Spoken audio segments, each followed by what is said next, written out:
Well, hello everyone. We are continuing our reading of The Science of Getting Rich by Wallace D. Wattles. We are on chapter 11, Acting in the Certain Way. This is part two. If you missed any of the previous readings, the playlist is on my YouTube's. I meant part two of chapter 11. We are dividing the chapters into little sections because time is limited some days. You know what I'm saying? So we started chapter 11 yesterday. And again, we have many playlists on the YouTube, so I hope you join our community here and enjoy reading beautiful books and talking about them and starting conversations and applying it to our lives. More importantly, applying it to our lives because anybody can read material. They call it shelf help. We put all the books on the shelf. We continue to read and gather information and consume. But what are we doing with the information? So I love to share my own journey, all the good, the bad, and the ugly of how I use this material and how every day I learn from it. I've read this book many times, but I learn something new each time. So I love reading and sharing with y'all. We left off yesterday with him saying, the scientific use of thought consists in forming a clear and distinct mental image of what you want, in holding fast to your purpose to get what you want, and in realizing with grateful faith that you do get what you want. Do not try to project your thought in any mysterious or occult way in the idea of having it go out and do things for you. That is wasted effort and will weaken your power to think with sanity. The power is within you. Your thought power is true, and you are working with this infinite intelligence that is all around us. You do not need to force or to push. The only real force or push, if anything, is allowing yourself to fully receive the image that you want to get emotionally involved with and believe with faith and with gratitude that it's yours. Just like Napoleon Hill said, if you can conceive it, I mean, think about it. If you can conceive of an idea, if you can believe it, this is where the rubber meets the road. This is where most people fall off, myself included. Can I believe it? Yeah, sure, I can think about it. I can conceive it, but can I believe it? Can I truly, with my heart of hearts, every cell, blood, all the bones in my body, truly believe that it's possible for me, that I'm worthy of it, that I can do it, that it's going to happen in my life, in this lifetime? Can I truly believe that? And if that's true, then I can achieve it. You can achieve anything. If you can conceive it, believe it, then you can achieve it. But most people stop at the conceiving phase. They just talk, think, ruminate, try all these different, you know, modalities of personal development or even mental health therapy, breath work, all this sort of stuff, which all works, by the way, helping us regulate our nervous system. But the real last piece is believing in yourself. And oftentimes it's just like Maxwell Maltz says in Psychocybernetics, it is through we've had so much negative virus code and programming put on top of us, old narratives, old stories, limiting beliefs that just weigh us down. We want to fly, we want to float, we want to be free. But why are we still grounded? Why are we? One of my clients, she cracks me up. She goes, because I said, are you drifting or are you leading your life? Are you just bobbling on the ocean, not knowing where to go? She goes, girl, I haven't even left the harbor. I'm still tied up. I'm afraid to leave the harbor. So I'm not even drifting. It was just, a silly example, but it's true. We can feel like that sometimes. So the power is within you. You are the captain. You dictate. But oftentimes, yeah, we have to let go of those anchors that are tying us to the harbor of this old belief. What are you believing? If you say, Carla, I don't know what I'm believing. Well, look around. You believe that you're worthy of this. Look at your bank account. You believe that that is what you are worth. Look at the prices you're charging your clients. What are your products and services? How are you showing up in the world? How do you dress? Look in the mirror. That's what you believe about yourself. And we can change it at any moment. It's not to blame, shame, or condemn ourselves or beat ourselves up. It's just feedback. Let's look at it with the intention of changing it and knowing that we can. So don't waste your time doing all these sort of things that you feel like are outside of you. In the preceding chapters, I have fully explained the action of thought in getting rich. You must use your faith and purpose to positively impress your vision upon the formless substance, which has the same desire for more life than you have. And this vision, received from you, sets all the creative forces at work in and through their regular channels of action, but directed toward you. It is not your part to guide or supervise the creative process. All you have to do with that is to retain your vision, stick to your purpose, and maintain your faith and gratitude. So it's not your part to guide or supervise the process. It's like, think about a seed. We put it, it's not our job to get all the roots up and have all the nutrients go to the seed and have it sprout. That's the universe's job. That's the earth, the soil's job. That's like our subconscious mind. It is not your part to guide and supervise this creative process of having your visions come to form. All you have to do with that is to retain your vision. Hold on tight to what you want. Get emotionally involved with it. Stick to your purpose and maintain your faith and gratitude. Give gratitude for it already being done. Have faith that it's going to happen without a doubt, shadow of a doubt. And of course, we're going to have doubts, but let's cast out those shadows. Let's blast the light with it from your mind and your belief. And whatever that is to you, right? Double down on your faith, open up the Bible, whatever your religious, whatever it is to you. Go out in nature, talk to a friend, get into a mastermind group, whatever has you build up faith. And actually, Napoleon Hill says in his book, Think and Grow Rich, that persistence breeds faith. When we persist and we just keep on taking the action, going for our walks, doing the thing, even though we don't see results, it amplifies our faith. It induces faith. Persistence induces faith. Let me just look at this right now. Do you like my shirt, by the way? House Stark, baby. That's a wolf. They were in charge of wolves. Okay. So persistence. All right. The sustained effort necessary to induce faith. Chapter 9 in Napoleon Hill's book, Think and Grow Rich. Persistence, the sustained effort necessary to induce faith. So if you're lacking in faith, take more persistent and consistent action. Just persist. No, I am not going to quit. I'm going to keep going until the wheels fall off. There's no other option. You must act in a certain way so that you can appropriate what is yours when it comes to you, so that you can accept the things in your picture and put them in their proper places. Okay. So all we have to do is stick with our vision, persist in that vision, stick to our purpose, maintain our faith and gratitude, and we must act in a certain way so that you can appropriate what is yours when it comes to you. So we must take that action. It's like the opening of this chapter. It's like, what did we say yesterday? Faith without works is dead. It's both. It's being and doing and being. It's both. There's so much rhetoric out there of like, just be, just relax, just flow, let it flow to you. It's like, yes, but are you digging the channels for it to flow to you? Are you digging your ditches? I work with a community of people and we're all like coaches and business owners and stuff. And we have a beautiful product, a beautiful coaching program, beautiful products, our own personal products, like my one-on-one, I'm a therapist, I'm a coach, I work full time, right? I get clients book with me and I work with them and I help them. And so do my other colleagues. However, I said, okay, well, where is your link to send? Oh, I don't have a link yet. Do you have anywhere for people to pay you? No, I haven't set that up yet. What? You have all of this faith and belief, which is true. You can be the most amazing coach and therapist and guide and speaker and author and all of this. But like, do you have a website? Do you have anywhere for people like to find out about you? Do you have an email list? Like, what are you doing to realize this vision? What are you doing so you can appropriate what is yours? You must take action. You can have all of the desire, burning desire. And that's what I find happens. It's like we get this burning desire within us and we never open the windows and share the heat. We like die from the smoke inhalation, like we hotbox ourselves with our dreams. They're beautiful, they're amazing, but we never take the action to open the windows and let the world know. Why? Because we're too afraid, because we are not ready yet, because we still need to learn more. It's like, honey, incineration, like we're going to incinerate ourselves. And that's what it feels like. We're like slowly just like, like the Wicked Witch in The Wizard of Oz. We're just melting. And it makes you feel anxious and like you can't breathe and you're just heavy, right? It's like the anchors in the harbor. You just get more anchored down. You're like, I'm never going to be able to go now.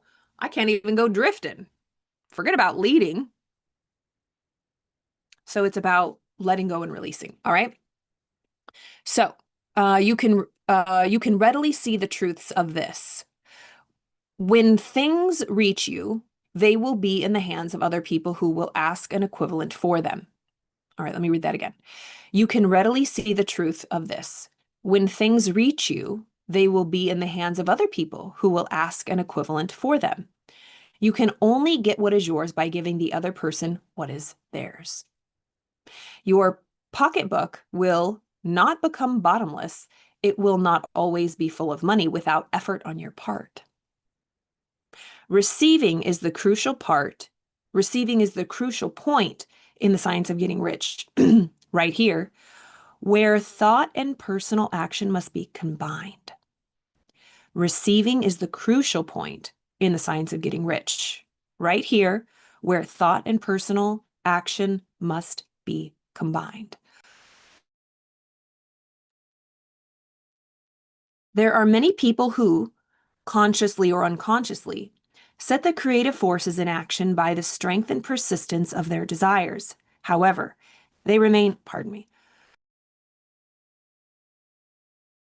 got a frog in my throat. Okay.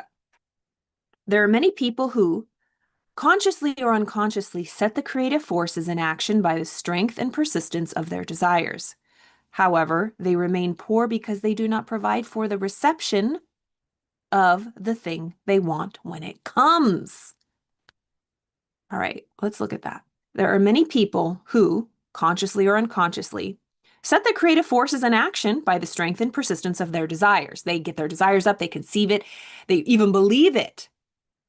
However, they remain poor because they do not provide for the reception. They don't dig the ditches. They don't set up the Stripe account. They don't make the flyer. They don't do any promotion. They don't put themselves out there. They take no action. This was me. I really, I was such a driven performance. I was an athlete when I was younger. Like I was just, it was programmed into me, right? But of course, when you get older, you're like, okay, well, I'm forcing things and I'm not adding the mindset to it. I'm not receiving. I am not allowing. I'm not opening up the channels to receive greater good or greater abundance. And I thought, oh, and then I went full tilt on the other side, like, I'm just receiving. I'm just going to be and receive. It's like, it's both. And no, we don't have to suffer and work hard because that is also another mentality. And I heard this really great. Do you guys like Abel Hart? Abel Hart. Um, Follow him. His music is fantastic. It's so fun. He is just such a joy. And he just the other day talked about something that kind of clicked for me, but other people talk about, but it's misunderstood. We have been indoctrinated from the beginning of time that we must suffer and earn to receive. Like we must do something to receive something. We must, not in the sense of like setting up the bank account, but innately as a human being must suffer and be in pain and sacrifice before we can receive. Now, do we have to take action? Absolutely. But if we suffer and it feels like sacrifice, that's our choice. For example, did I have to work and grind and work all hours of the night and be a bartender for years before I earned my spot with authority? No. Is that what happened? Yes. In my mind, I thought, well, that's me paying my dues. You don't have to pay any dues, but you do have to take action. So I could have very well been at a different cushy job, or you don't like it is such a like we love people who have been like from the projects or have grown up with like eating dirt. Oh, that's how they deserved their spot. And they deserve that. Like people say we made the right person rich, right? But what about people like the Buddha? He was born in a palace. He was a prince. But he went and gave up his whole life to realize it doesn't matter if you're born rich in a palace or you are born in a hut in poverty. We are all innately worthy of anything that we truly desire with our heart and believe that we can achieve. But we have this unspoken programming that the more someone suffers and the lower from whence they came, the more they deserve the good stuff. But if you were born with a spoon in your mouth and you're like a Nepo baby, then you don't deserve any good thing because screw you, right? It's like we just have this well, at least I do. I mean, I admit it. I do not hide the darkness that is within me. And I feel like people don't share that enough. That's why I love A Course in Miracles, because it tells us like we have this whole ego dark side that is vicious. It's like an addiction. It's out to kill us and out to kill other people energetically, sometimes physically, right? That's how we see darkness show up in form. But we all have those parts of us. And most of us suppress it. We white knuckle through life and be like, no, I'm a nice person. I don't judge. I'm not prejudiced. Yes, we all are. And the sooner you can realize that the darkness and the beast within you, that's when you can control it. But we don't like the darkness because we're afraid of it, rightly so. That's why I'm sober. I had to realize that was a very dangerous problem. But people who never get sober or suffer and fall prey to addiction, my heart is with them, because it's not easy, are unwilling to recognize that it is an all or nothing game with the ego. It's kill or be killed with the ego. And it starts with us first. So that's why I always say this is a matter of life and death. It's a matter of life and death. Our inner work, personal development, for me at least, it quite literally was a matter of life and death. My sobriety was a matter of life and death. Your life is a matter of life and death. We're all living, but we're all alive, but are we living or are we dying? Like, do you feel alive? What are we doing with this life? And every now and then we wake up, we're like, what am I doing? Or someone passes away and like it slaps us like, oh shit, yeah, mortality's real. Like, I'm not guaranteed tomorrow. And then like, how many bitch slaps do we need? How many wake up calls? We can wake up right now. What do we want in our life? What are we doing? We're wasting time. I had that mentor that says, if you feel like you're wasting your life, you are. It's like, oof, that's rough. But it's true. But a lot of people don't like the truth. We like illusion. We like fluff. We like light, happiness. We don't want to look at the dark truth. But when you do, it's like you're free. Ugh, I love it. Anyways, that was a long way to say that this last chapter, receiving is the crucial part of the science of getting rich, where personal action must be combined, right? Oh, there are many people who are consciously or unconsciously using these creative forces, but never taking the action, and they fail. But by thought, the thing you want is brought to you. By action, you receive it. So by thought, the thing you want starts being attracted to you and going to knock on your door, but the taking action is the reception part. That's super important. What are we doing? And I'll end it right there. This just keeps getting better and better. Whatever your action is to be, it is evident that you must act now. You cannot act in the past. It is essential to the clearness of your mental vision that you dismiss the past of your mind. You cannot act in the future because the future is not here yet, and you cannot tell how you will want to act in any future contingency until that contingency has arrived. So, taking action right now, what do you want? Even if you feel overwhelmed, sometimes you need that tough love. People have little mittens on people. I am not a soft touch type of therapist. Like, if you want change, or a coach, if you want change, if you want to see, it's like, I will tell you exactly what to do. I remember Bob Proctor always used to say, I tell people, do exactly as I say until you don't believe me or something. If you don't do what I say, I'll fire you as a client and you're not going to get your money back. But really, he's like, I won't work with you. I'll get to that point. Maybe I already am. Hell. But we need accountability. Who's holding you accountable if it's what you truly want? Yeah, it might hurt. It might be like, ouch. We might confront the things within us that we've been protecting or hiding or we're defensive against. We don't want to admit with ourselves. But results don't lie. If you're not where you want to be in life, it's because you're not doing what's going to have you receive it. It's probably right here just waiting. Just like Abraham Hicks says, it's in your vortex. It's ready to get to you. But why haven't you received it? Because we are not taking the action. And action can be releasing and letting go of people, habits, circumstances, environments. Action can be within too. It doesn't just have to be, what am I going to do? Running around like a chicken with my head cut off. Oh, I need to hire this person. No, start with yourself. Take action within. Get your mind right. Release, let go, forgive. That's why I have that whole thing that I put at the bottom of every single call. Release to receive. It's a 4-session package. I use all of my therapeutic tools to really unlock, unroot, rip it out. And it's therapy, man. People be crying. It's a serious issue. It's not pretty. But people think that they don't need it. By people, I meant me. I didn't think I needed it. I didn't think I needed to do all that. But the reality was I was in denial. I was hiding from myself and I was very prideful. Ugh, I don't need that. Other people need that. Look where it got me in the past, right? Thank God I'm over that now. But oh, what a little reading, what a chapter. Not a little reading, what a big reading, but a short reading.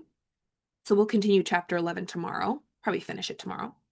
But yeah, back to Abel Hart. I totally got on a side tangent. I love him. And he was just saying, we do believe that we have to suffer and that is how we will earn our success. And I get it to some degree. And if that's what you have to do, fine, do it and get there. But then you'll realize, did I have to really do that? It could be different. This can be different. This journey can be different. This journey can be different. It's going to be uncomfortable, that's for sure. You're never going to escape discomfort. Ooh, feeling cringe. Ooh, if you want to put yourself out there, you got to put yourself on a flyer. Hire me, right? It's like you just got to get over it. Got to get over yourself for the bigger purpose. What do you want to achieve in this life? What do you want to achieve? Get over yourself. This world needs your service, your product, your idea, your energy. We have to get over ourselves. That's what got me on social media. I had a good friend say, Carla, you're judgmental, girl. You're judging all these people that are out there. And what's really going on is you're afraid to put yourself out there. It's not about you. So let's get over ourselves. We don't have to suffer. We don't have to sacrifice and struggle, but we will have to put in the work and take action. And it's our mindset that will make us feel worthy, you know? Yeah. And we can quantum leap right here, right now, knowing that you're worthy and saying, you know what, I will not live like this anymore. I'm not going to settle. I'm not going to lower my standards for the future promise that I will get rewarded for all of the war that I've been through. And you see that a lot, even in recovery spaces, going back to addiction. It's like we're addicted to suffering. And when people are sober, a lot of times they just talk about their war stories, how bad it was, well, I used to do, 100 Vicodins a day. I used to do this. I used to do this. I used to shoot up in my grandma's bath. It's like, why are we talking about that? Like, it's like waving around our how bad was it for us wand, as if that is like when you're in the military, you get like decorated with honors, as if you're more prestigious. Honor me. Look at all I've been through. I really deserve this. You don't. You haven't been through anything. Like we think that. Be honest with yourself. Think about children who are born into rich families and they want to start this amazing project to save the whales. You're going to be like, oh, of course they do. They have all the money, blah, blah, blah. But somebody who was born in a poor whaling fishing town and they had to eat crickets and they want to start this, to save the whales, you'd be like, wow, they deserve it. They came from poverty. It's like something like that, some sort of similar narrative. Like we have this innate, built-in prejudice and judgment, not just towards other people, but towards ourselves. Have we suffered enough? Have we been through enough pain and trauma to, quote, deserve where we want to be in life? I'm done with that, honey. I am so done learning through pain. I'm here to learn through joy and love and ease and grace. Will it be uncomfortable? Yes. Will life continue to life? Absolutely. Your success does not guarantee your family members won't die. Your success does not guarantee you're going to put the right food in your mouth and be healthy. Success, just like Wallace D. Waddle says, and we'll wrap it up with this, he says that getting rich is essential if you want to live a full life. If you want to do good, be good, help, serve, money's a tool. Money is not the thing that's going to make you happy, but it is the tool that will support you in everything that you want to do. It's never about the money. It is never about the money. Yeah, I just had kind of like an inner click with myself, but yeah, richness is just a tool. Money is just a tool, but we make it so much more. And we put are we worthy? People who are worthy, deservedness on it. We are already deserving and worthy, but just pay attention to the thoughts that you have around money. Money is a touchy subject for a lot of people. We put it on a pedestal. We make a god out of it. We think it's a source. Ugh. We think it's a source. It's just a tool. What is your true source? What is your true source? Your source is what supplies the money, you know? And Wallace D. Wattles is talking about that. Tap into that internal power, your faith, your persistence. Napoleon Hill talks about that. The Bible talks about that. There's a great book called, oh God, it's by Price, Richard Price. It's like the Abundance Book or something. And he talks about God is my source. God is the source. And that is how money comes to you. There's a lesson in A Course in Miracles. It says, I am sustained by the love of God. I am sustained by the love of God. I was so triggered when I read that. I was like, oh my God, are you paying my bills? Am I sustained? Are you putting food in my fridge? And like, I had to look at myself like, wow, I had such a bad attitude because I didn't believe that. I didn't believe I was sustained by the love of God. Love ain't going to pay my bills. Love ain't going to pay the rent. Love ain't going to put new tires on my car. It's like, whoa, it was a huge paradigm shift of like, Carla, what is the source? If you tap into the infinite creative source within you, that is where everything comes from. My livelihood, my money does not come through my clients, through my boss, through whatever. It comes through my ability to serve, and then that channel comes through that. So when I connect with God, what I call God, with my inner creative power and force, everything comes through that. Everything I need, everything will be given to us that we need. All right, that's my TED Talk for the day. I hope you enjoyed that. Tonight, I'm going to get ready. We're going to go out. We're going to have a live event in Los Angeles, the Frequency of Success LA. I'm super excited. If you're going to be there, I can't wait to see you.